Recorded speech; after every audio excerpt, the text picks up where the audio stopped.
Hi everyone, it's Roland Tech Virtual Assistant. I am Roland based in the Philippines. Today I am going to talk about two topics which says education and certification. Now this two topic was actually a question from one of my audience that asked how to become a virtual assistant without education and certification. It was a question, right? Now pay attention. If you are this audience that had this particular question, I hope you are watching this video from start to finish for your better understanding because I am going to emphasize a little bit on this particular question so that you can be able to get it correctly. Okay. Now, first, let's talk about the education.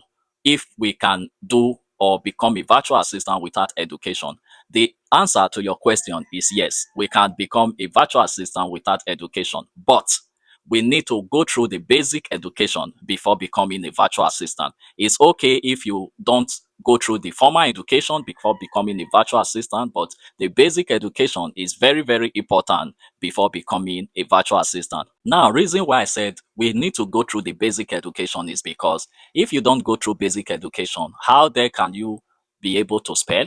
How there can you be able to read, write, and understand what you're doing? How there can you be able to understand what is virtual assistant? So it is very, very important that we go through the basic education before becoming a virtual assistant. Now, I hope we understand about our education aspect that we need our basic education to actually become a virtual assistant. So if you talk about formal education, it's okay to become a virtual assistant without formal education, but we need a basic education to become a virtual assistant. And I hope we understand this education part before becoming a virtual assistant. Now, let's talk about the certification. Now, as a virtual assistant, educational degree certification is not 100% relevant as a virtual assistant.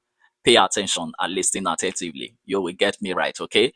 The reason why I say so is because whenever a potential client wants to hire you as a virtual assistant, they don't demand for your educational background certification before they can hire you. A potential client wants to hire you as a virtual assistant because they want to know or test your capability that you can use to provide the quality services that they want as a virtual assistant. So they don't actually need an educational background certificate before they can hire you. And that is more reason why whenever a potential clients wants to hire you, they do need you to submit their resume and also your proposal. So even with your resume and proposal, they still want to test your ability if you can be able to deliver that particular job that you have in your resume. And that is the reason why they will take you through assessment to assess your skills that you can use to provide that quality services in their businesses before they can be able to consider hiring you as a virtual assistant. So you see, what does that tells you? It tells you that your certificate is not 100% relevant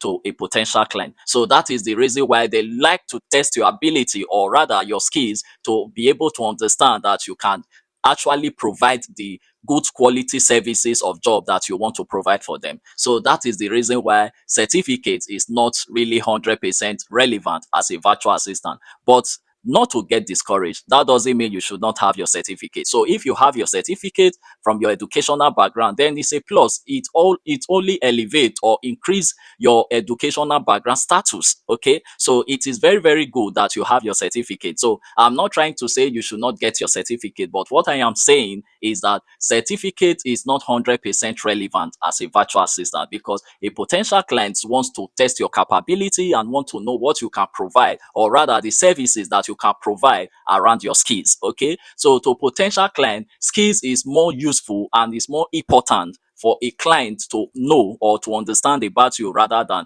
your educational background certificate. Okay, I want us to get this clear so that we don't get confused about it and so that we can be able to know how to prepare our mind whenever we becomes a virtual assistant. So this video is actually for the aspiring virtual assistant or rather the beginners to virtual assistant, and I hope you understand this teaching fully. If you find this interesting and helpful, feel free to give it a like, subscribe, and follow for more. You can as well share this video to reach more audience. See you in the next video.